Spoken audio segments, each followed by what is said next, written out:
They're out there. Call them what you want. Superheroes, changelings, weird beings. They locate themselves in our great cities and towns.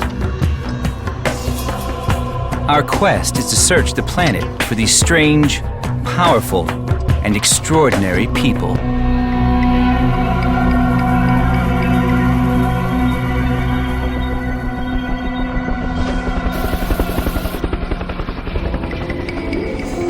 Somewhere in this city is a man with special powers.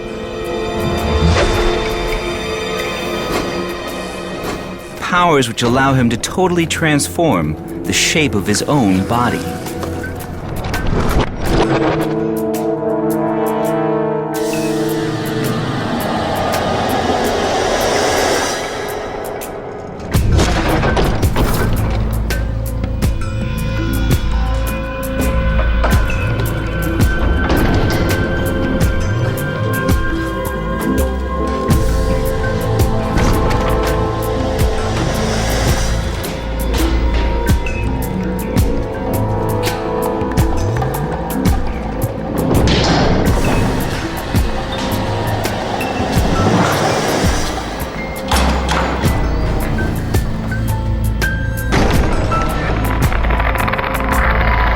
I believe I am the most flexible man in the world.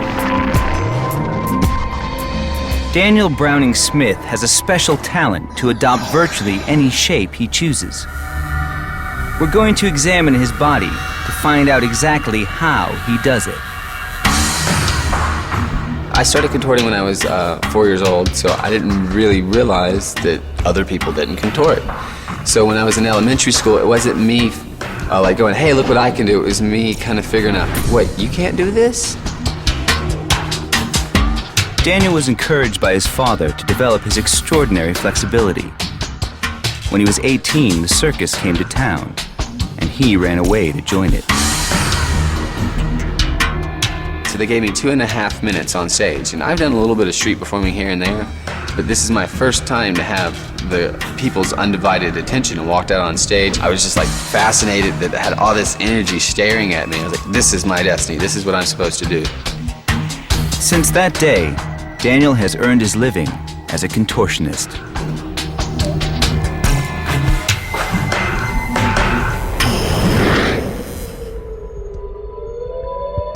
On the roof of his apartment near downtown LA, Daniel prepares himself mentally for his performances by practicing yoga.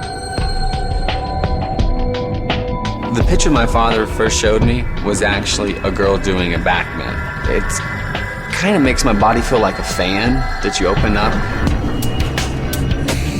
See how it stretches out my rib cage like an oriental fan. There you go. Now I'm going to twist my torso 180 degrees. Now I'm going to put my torso back where we started. There we go.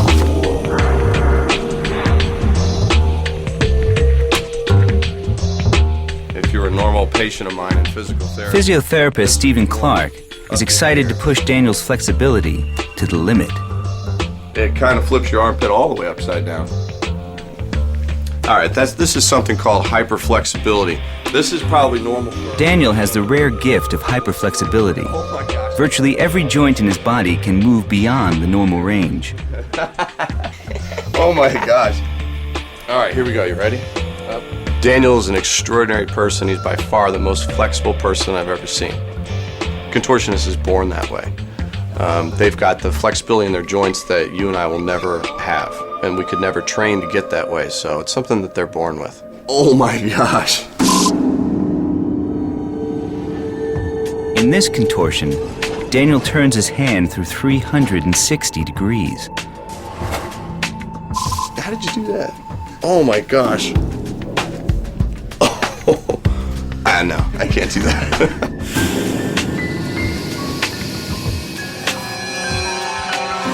Now here you can take your shoulders and you can pop them out of the socket. As a physiotherapist, Yeah. Stephen's used to repairing people's joints. There it goes. Oh my gosh. Oh my gosh. Do that again. A dislocation's a major injury, Wow. And you but Daniel's body can do everything it shouldn't. He's completely dislocating his shoulder. It's completely coming out of the socket. You can feel the ball of the shoulder coming right out of the socket.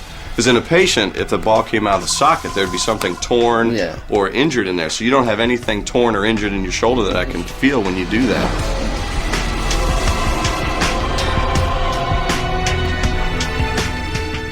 We're going to take a closer look inside Daniel's body. Stephen is taking Daniel to meet Tim Davis, who wants to x-ray Daniel's shoulder dislocating as it happens. Show Dr. Davis what you can do with your shoulder. Here's the top of his shoulder. These are ribs right here. So this is the clavicle, the collarbone. This is the shaft of his humerus, so his arm. The head of the humerus normally sits right into this cup. Well, he's already subluxed out, and all he's doing is holding his arm up. Subluxing is like a partial dislocation. Completely abnormal right here in this position. Let's see what this looks like. Oh, I see what's happening. Yeah, he's Yeah, I see exactly what's happening. And he puts it right back in.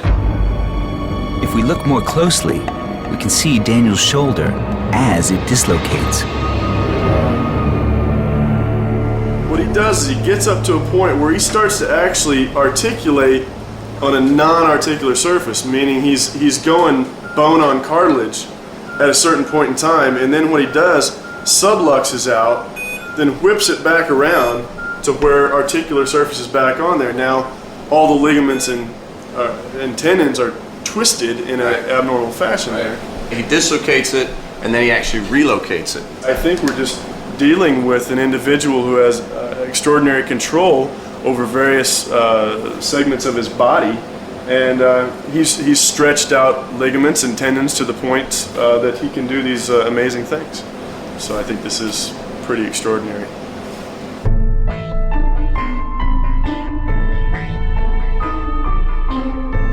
It causes no pain when I dislocate my arm, but it definitely feels different because your body's not used to being in that situation. So it's pretty intense. I like it. I like the way it feels.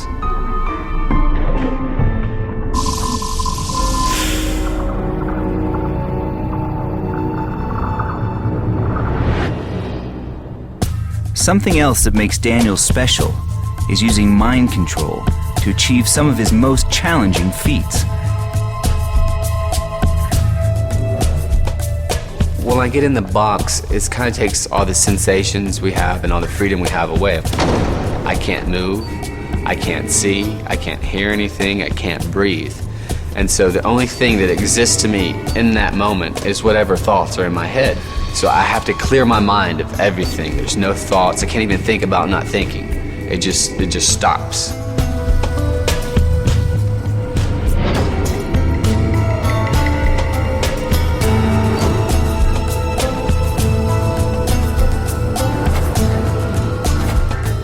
But Daniel's ultimate claim to control over his own body is to move his heart within his chest cavity. Then I'm going to suck my abdomen in, kind of push my diaphragm like that. Right. So the combination of both those movements is going to make my outsides go up and my insides go down. So it's going to make my heart move from here to here. Then you can feel it go back in as well. All right. It's kind of like the apex of all my tricks, put in one moment. It's pretty cool. His heart seems to move from the left to the right side of his chest. Ready? Look at it beating. You can see it beating right there. I'm gonna put my fingers on it. Oh my gosh, you can feel it's like right underneath the skin. I could definitely feel, and you could see the heart, beating underneath his skin. And then when he let everything go, you could feel the rib cage and the diaphragm release, and the heart probably moved a couple of inches. I'm defying gravity with my body. Daniel has got flexibility like, I've never seen anything like it before. He can certainly do things that no human person can, normally do. So it's quite different. It's something I've never seen before.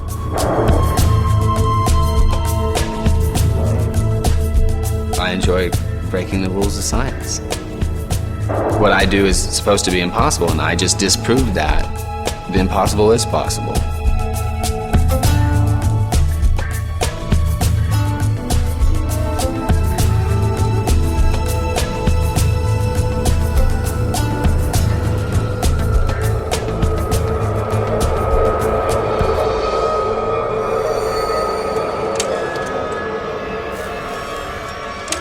Somewhere in the USA, there's a man who can withstand the pain of pushing skewers through his own throat. He's our next extraordinary target.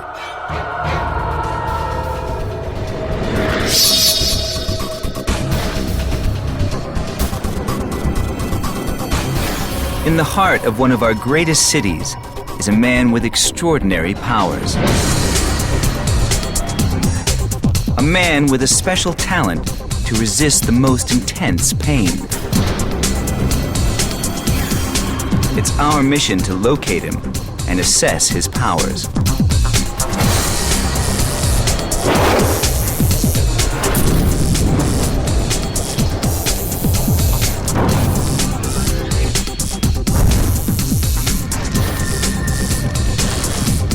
Tim Cridlin is a kind of Superman.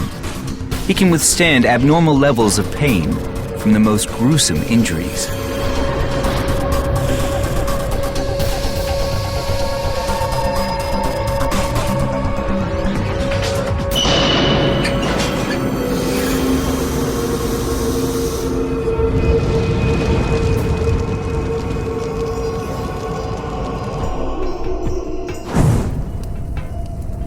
Everything I do is incredibly dangerous, even things that would seem not to be so. If something goes wrong, it can go really wrong.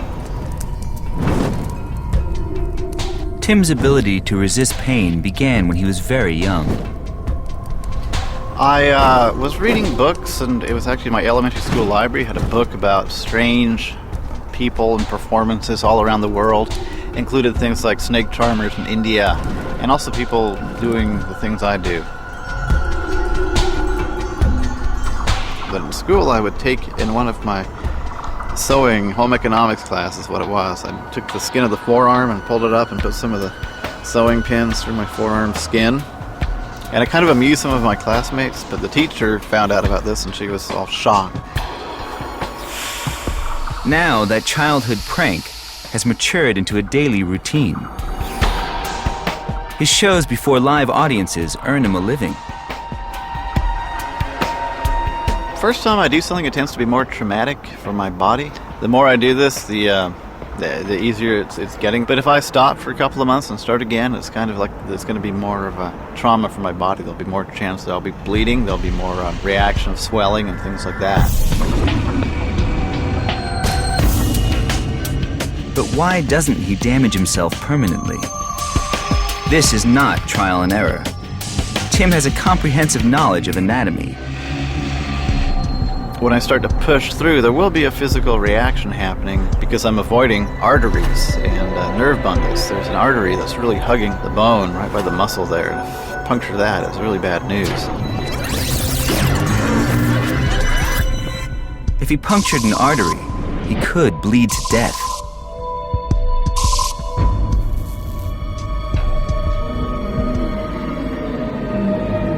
A skewer through the bicep is one thing, but through the throat? That's more dangerous still. Again, his anatomy books help him find a way through the flesh. The first time for that one was really weird. I can feel things kind of being pushed around and moved in there. I've actually had a problem at one point where it started sliding down underneath the neck skin. It couldn't come out until it was almost going in underneath into the rib cage. It's kind of a mind blower. It's really, really kind of a highlight when I do the show. It's the part where people are most likely to faint. That's going to send people over the edge right there. So how does Tim withstand the pain?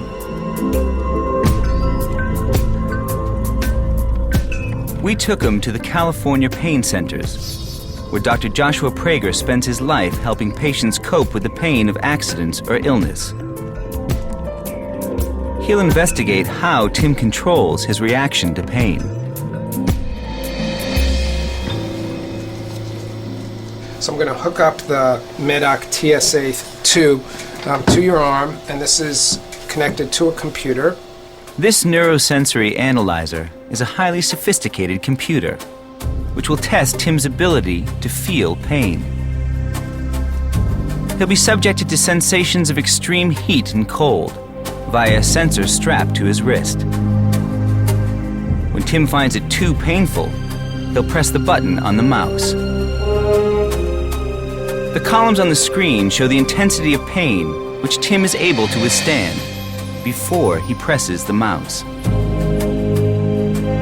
When Dr. Prager tests Tim to find out how much pain he can stand, he gets some amazing results. Tim feels sensations of extreme heat, more than 120 degrees, and extreme cold, down to freezing point.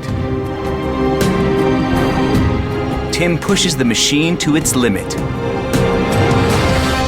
mean, it went to its limit. Okay. Yeah. I mean, we don't want to destroy tissue.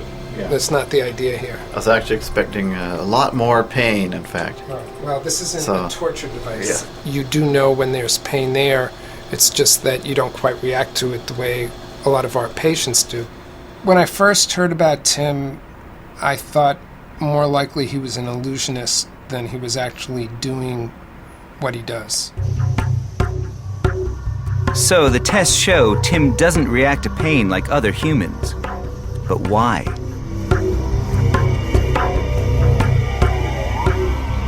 This metal bar is 1,000 degrees hot. Only 600 degrees hotter, and the metal will liquefy. Hot metal can roast flesh.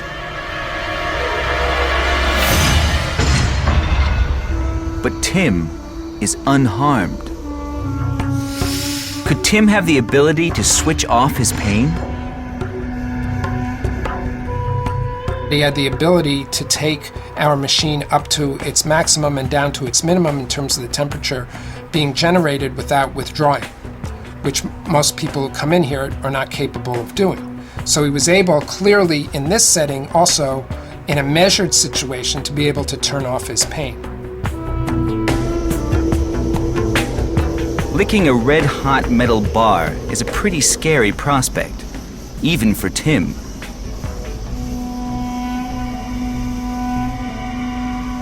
Pain is kind of an alarm system, and for me, it's like once you get the alarm, it's okay, you can turn it off. Everything Tim does, he says he's trained himself to do. Mind over matter, as it's called, is a central part of this. The things I do, every bit of them involve the kind of interaction between the mind and body. Tim says it's all down to the power of his mind. He's trained in Sufi meditation techniques, and crucially, self-hypnosis. It sounds kind of weird and hokey to some people, but there's a reason they have these techniques, and these techniques have been used for pain control for many, many years. One of the things I saw in a patient was the ability of the patient to raise their hand and stick a sharp instrument through the skin and not perceive pain while in the hypnotic trance. And from what I understand about hypnosis, this is not an uncommon ability that people can have. It takes a special ability to be able to ignore your pain. The way that he does that demonstrates a level of mastery that probably requires some special abilities.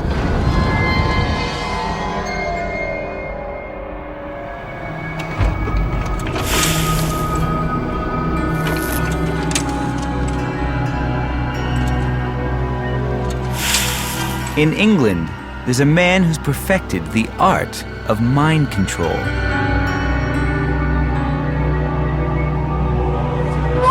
He's our next extraordinary target.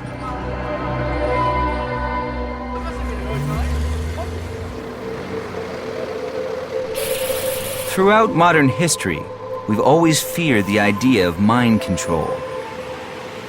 Some have called it brainwashing. We're looking for a man who claims he can control people's minds. In downtown Oxford, we find him searching for victims. Jez Rose believes he can access and influence the human mind. You just to place your hand on the window here. The more you try to unstick that hand, the tighter it becomes stuck to that window. You won't be able to take your hand from the window. It appears his victims can't remove their hands. Jez says it's not trickery. He says he compels people to obey. What I'm doing stemmed from a deep understanding of people and understanding exactly how people behave and how their patterns of behavior can be manipulated or indeed controlled. I am controlling their mind. Jez says his knowledge of amateur psychology has taught him to choose the most suggestible people. Just to place your hand on the window here for me, please, okay? As I'm just pressing your hand on that window now, I just want you to imagine that your hand is sticking to the window, okay? And the more you try to unstick that hand, the tighter it sticks to the window, really, really firmly on the window, really glued and cemented there, and really, really stuck to the window, okay? You try to unstick that hand, and it will stick to the window more. Just gently try and see if you can take your hand off the window. Are you trying? Can you try? How is that? What does that feel like? It feels stuck. It feels stuck. It's a kind of like how does it feel? Is it a weird kind of feeling? Huh? Yeah. When I click my fingers in front of your eyes, you'll be able to take the hand off and everything will be fine. Okay, so we just click it here. Just relax your hand. Just relax your hand. Okay. How is that? Is that kind of what does that feel like? Very freaky. Very freaky. Jez uses a technique known as NLP, neuro-linguistic programming. It's a relatively new branch of psychology, which claims to influence people's behavior by stimulating the subconscious mind. Philip Holt is director of the London NLP group. We asked him to assess Jez's technique of mind control. How far can you influence somebody's mind? It isn't brainwashing. Brainwashing is something different, but you can influence somebody's mind simply by using language. Can I borrow you for 2 seconds? Jez chooses shoppers at random. What I want you to imagine, is that your hand is stuck to that window, okay? He seems to petrify their will. It's glued and cemented to the window. His technique is to distract the conscious mind to access and manipulate the subconscious. The more you try to unstick that hand becomes glued and cemented to the window. But we need to be certain if it's illusion or a real skill. We'll take a closer look at his technique. Stick that hand is really, really stuck to the window. There's a lot to do with eye contact. Eye contact is very important to maintain their attention. Also, the linguistic techniques that I'm using. The more you try to unstick that hand, telling them to unstick that hand. So I'm subtly telling them to stick the hand to the window. The tighter it becomes stuck. The hand is referred to as that hand rather than your hand, to disassociate the hand from themselves. That disassociates the control that they would have if it was your hand. It becomes that hand. Okay, so look at me here, okay? I'm gonna click your finger and just relax your hand, all right? Just relax your hand. It felt really weird because I really couldn't unstick my hand. It was really strange. It was really strange. I click my fingers and look them directly in the eyes to break the pattern of thought. That ends the effect, simply just like that. So I'm interrupting the pattern of the subconscious mind believing that the hand is stuck to the window by clicking my fingers in front of the face. The biggest challenge facing a mind control expert is to manipulate the choices people believe they're making through free will.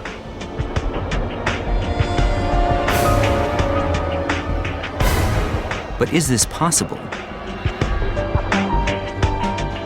We set up an experiment to test Jez's skills of manipulation. 4 student volunteers from a university which we selected are interviewed by Jez one by one. I've got 5 shapes here, okay? I'm going to lay them out in front of you. So obviously we've got here a circle, square, star, cross, and wavy lines, okay? Jez says he'll make all 4 choose the same symbol. So to select one of those, clear them line. This experiment will test his claim. He guides each participant through the identical procedure. When you have one of those, just let me know. So just nod. You have one? Excellent. Okay. Now what I'm going to do is I'm going to get you to write it down and seal it in an envelope. Just point out now, okay, this envelope here, okay, and in this envelope... The white envelope is crucial. It contains the name of a location which we selected, where the results of our experiment will be revealed. Just draw the shape inside the inside the card there, okay? And when you're done, I just want you to slide it. Next, Jez instructs Amanda to draw her choice of symbol on a piece of card and place it unseen by him in a black envelope. That envelope must remain with you at all times, okay? Do not open the envelope, okay, until we tell you to later. Can Jez do it? Can he manipulate all 4 into choosing the same symbol?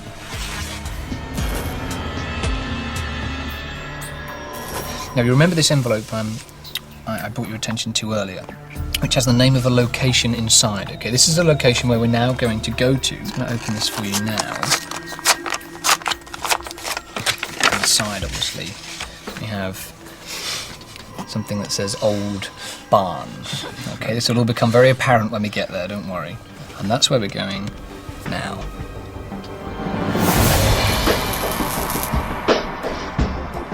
The 4 are taken by Jez on a half-hour drive to the location.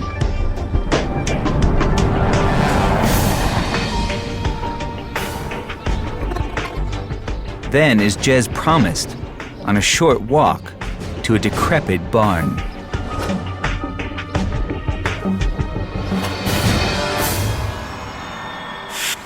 In each of your envelopes, you should have drawn earlier on and shown no one and told no one a shape, okay?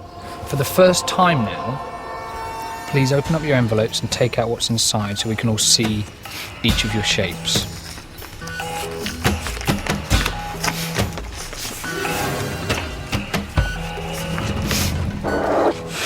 Oh, wow. All 4 have chosen the star. Excellent. There's something a little bit more special I wanted to show you. It's this. Your completely free choice. Come through here.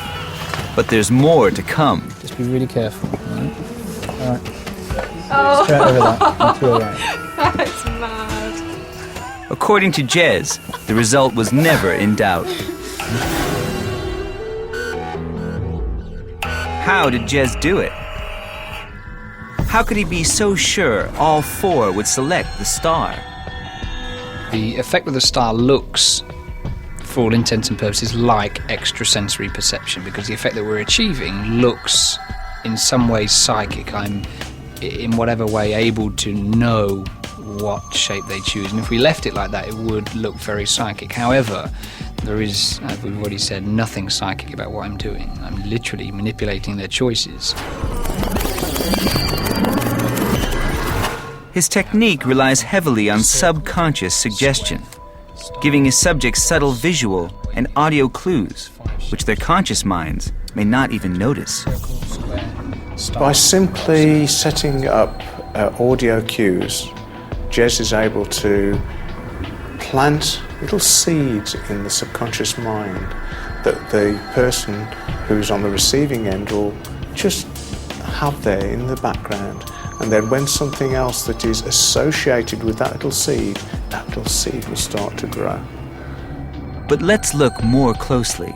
The star is intentionally in the center of that card spread, so it's psychologically balanced, it's symmetrical. So you look at the spread and you look at the center of it is the first thing you see. And when they take their eyes away from it, the last thing they see will obviously be the star because it's there in the center of the spread.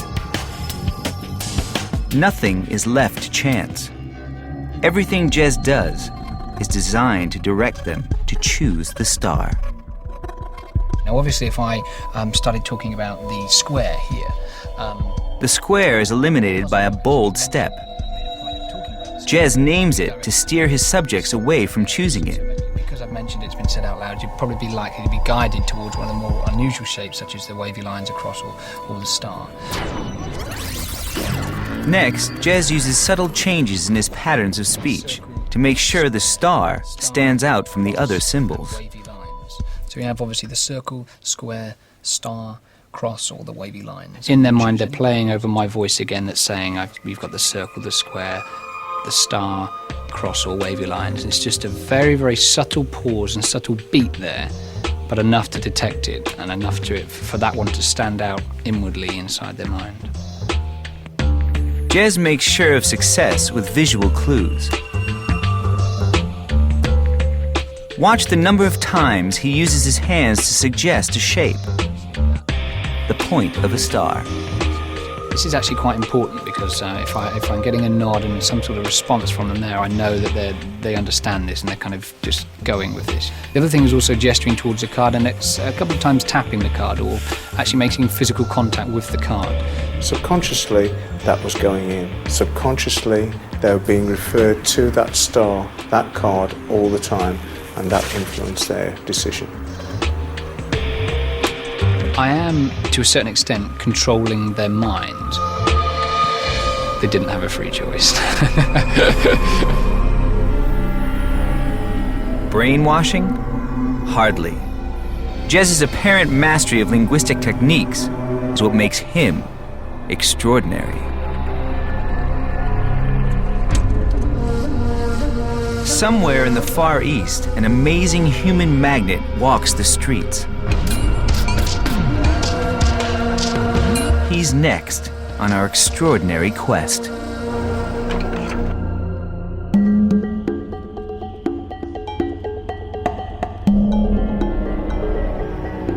In deepest Malaysia, we're on the trail of an extraordinary story. A man with extreme and unusual powers. We're told his powers can't be explained.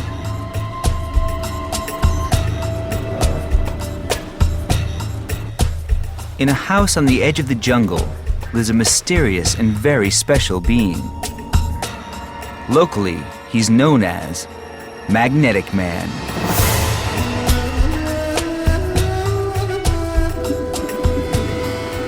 Can reports be true that he uses his magnetic powers to subvert the laws of nature? To attract metal to his skin and support huge weights suspended on chains? So far, science has failed to unravel the mystery of Mr. Lu.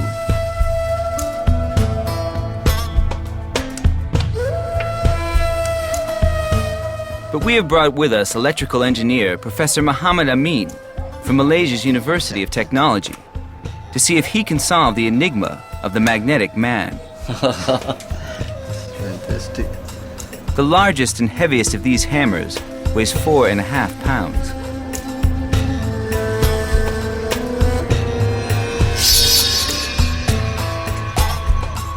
Mr. Lu, a retired construction worker, is 70.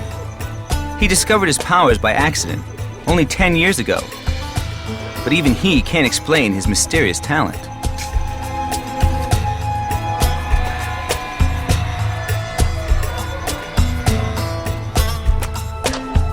Could he be projecting a powerful magnetic field? I think there's some suction, but I'm not sure whether it's magnetic. We have to check. Yeah.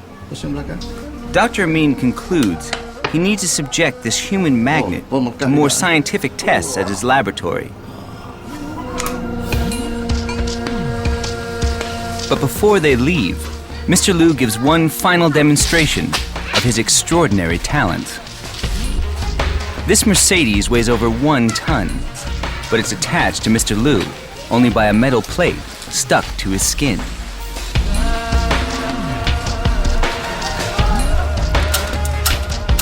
At his laboratory, Dr. Amin first checks if a simple magnet will stick to Mr. Lu. I have here the magnet that sticks to metal. Okay. But the magnet isn't attracted to Mr. Lu. So it's like there's no magnetic effect. I'm going to test you for magnetic field, right? This detector will measure the tiniest magnetic field. When it touches the magnet, it clearly registers on the dial. But when Dr. Amin tests Mr. Lu, the dial registers 0. He attracts metal, but there's no trace of a magnetic field surrounding his body.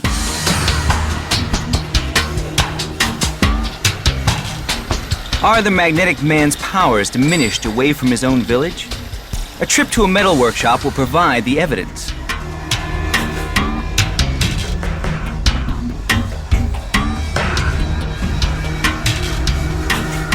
Clearly, where he is irrelevant. We know Mr. Lu is not a walking magnet, but could he have especially sticky sweat? Sweaty people have low resistance to electrical current because sweat is high in sodium, which is a good electrical conductor. Dr. Amin sets up a probe to test his skin's electrical resistance. More puzzling data. Mr. Liu's skin has very high resistance. So now we've established it's not magnetism, and it's not sweat. Maybe you have a special skin. So we took the magnetic man to a skin specialist in Malaysia's capital, Kuala Lumpur. But Dr. Gangram can't find anything unusual about Mr. Liu's skin. But you tell me that he can pull a car when the metal is stuck onto the skin, which I think probably needs further investigations. The magnetic man's ability is a mystery that continues to confound scientific investigation. And he seems to be passing on his powers to his grandchildren.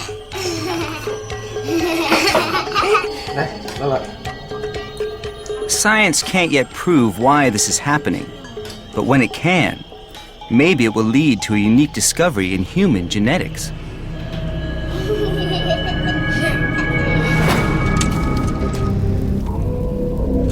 In Southern California, there's a man with the awesome power to control lightning bolts. He's the next extraordinary target in our search.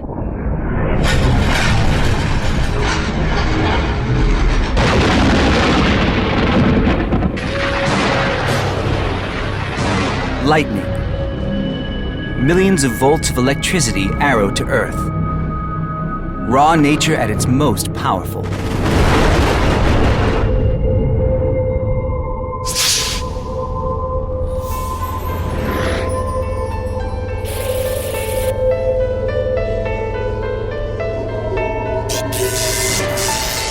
Hidden from view at the heart of Southern California, we hear there's a man with the power to control lightning.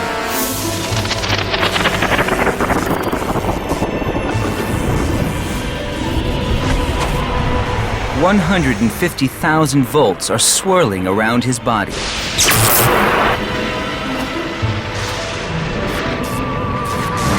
It's our mission to uncover the Prince of Lightning in his quiet, respectable suburb of Santa Barbara.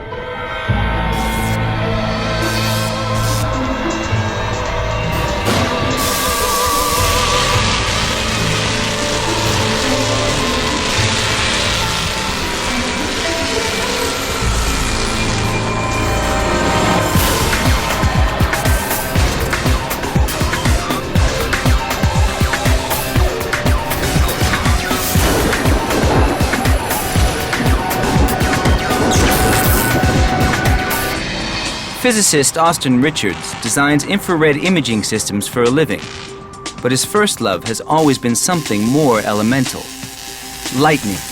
I got interested in lightning when I was 8 years old. It's very beautiful and it makes a great sound as well.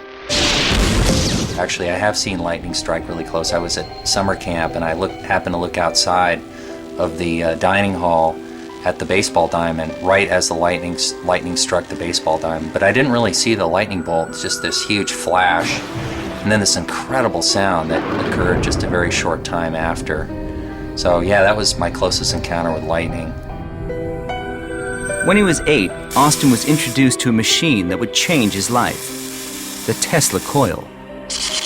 A neighbor had a small Tesla coil that he built and showed me how it worked. I was really fascinated by how beautiful the machine was. It was this beautiful copper coil with this white insulator on top, so it looked like a piece of modern art. Named after a 19th century American scientist, the Tesla coil throws out miniature lightning bolts. Tesla coils can do this because they create very high voltages, up to 1.5 million volts. Electricity is then released into the air. Austin's been building Tesla coils since he was 14. Up to this point in the Tesla coil, what you don't see here is there's 12,000 volts coming from a power supply at about 2 amps of current. So it's not only high voltage, but it's high current. That's very dangerous. Austin is well aware he's playing with dangerous forces. One mistake could lead to a serious accident, even death. The lightning he loves also kills. In the US, there are over 20 million lightning strikes every year, generating enough current to light 4 billion homes. It's one of the most destructive forces in nature, killing over 8,000 people in the last 60 years. This is what happens when lightning from a Tesla coil strikes a plank of wood. 50,000 volts destroy the wooden plank. The resin explodes into flame. But could a human being survive such a shock? With a genuine lightning strike, the victim may die from cardiac arrest. Austin prepares himself to take the shock of 50,000 volts of electricity from the Tesla coil. Don't try this at home.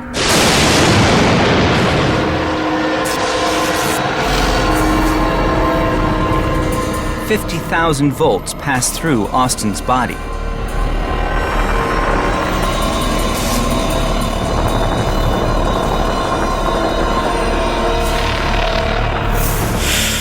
It's painful, like needles under his fingernails. But amazingly, he's unharmed. That's because of the ingenious design of the Tesla coil. They put out a lot of very high voltage, but very low current. So current is one of the things that can be very dangerous, because you could have a tremendous amount of voltage, but if there's no current behind it, it's not going to create any danger.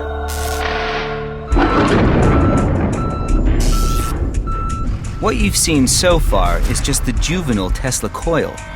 Tonight, Austin is planning something extra special before a live audience. He'll be struck by enormous lightning bolts from a giant Tesla coil. It's a scary prospect. But first, he has to assemble the beast.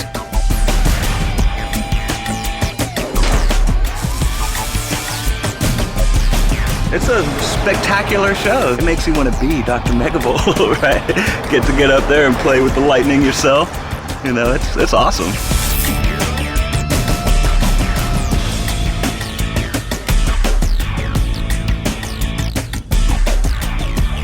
It's time for Austin to test the massive coil. It draws 240 volts of electricity from a generator and steps it up to 150,000 volts. Probably maybe 100 or 150,000 volts. But if you stood there, you know, and held your hand out to the thing, you'd get a really bad burn.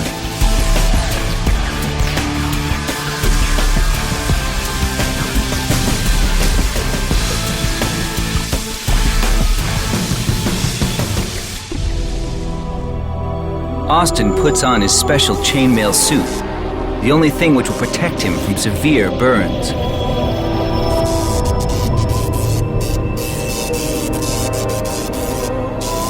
Austin Richards becomes Dr. Megavolt. I had this electrical meter that read out in megavolts, you know, which is 1,000,000 volts. And I thought, well, you know, Mr. Megavolt, Captain Megavolt, and then I thought Dr. Megavolt.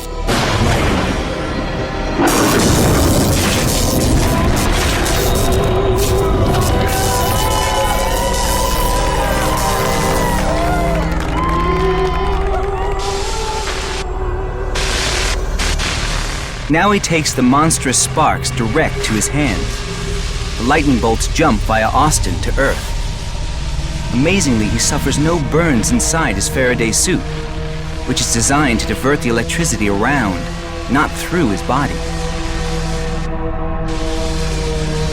The suit material is this knit mesh. It's made out of stainless steel wire. I sewed it up with copper wire. The gloves are stainless steel chainmail. Tesla coils can kill. This suit is rigorously tested to prevent injury.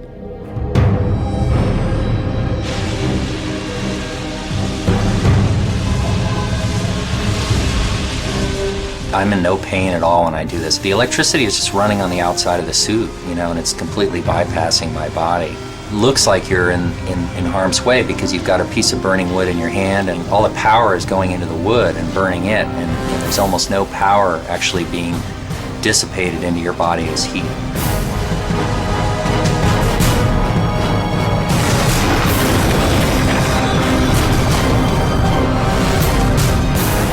I think I was inspired by the original Frankenstein movie.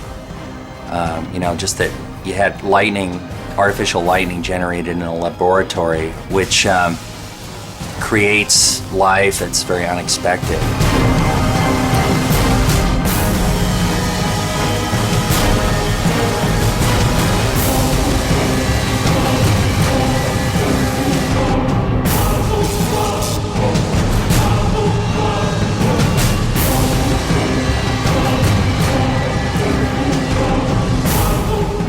I like it because it's sort of a meditative calm. I mean, you really have to focus on what you're doing. So I think it's the same kind of pleasure that a pro golfer would take from, you know, concentrating on a putt.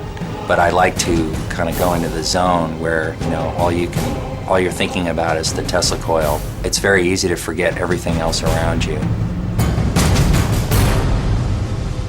But if Dr. Megavolt can't create life like his hero, Dr. Frankenstein, his next greatest ambition is to conduct the most dramatic lightning storm of all time. Well, I'd really like to build the most powerful Tesla coil in the world, and I'd like to make it about 250,000 watts, about a quarter of a megawatt, and that would shoot lightning about 30 or 35 feet, and I'd like to stand on top of the machine in the suit while it's running, so I'd have like 30-foot bolts of lightning coming out of my head and hands, and I think that would be really great.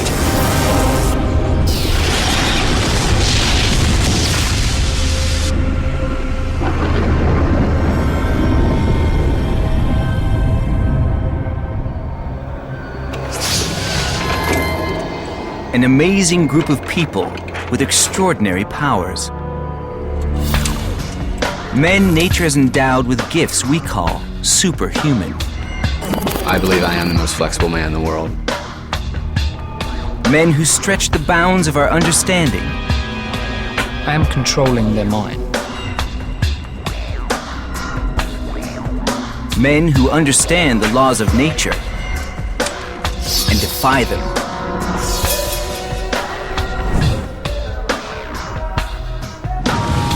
Or whose powers we may never understand.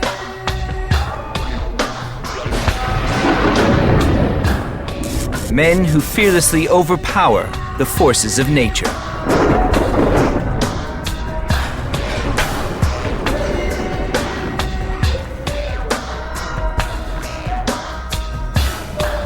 There are other extraordinary people out there, still waiting to be discovered.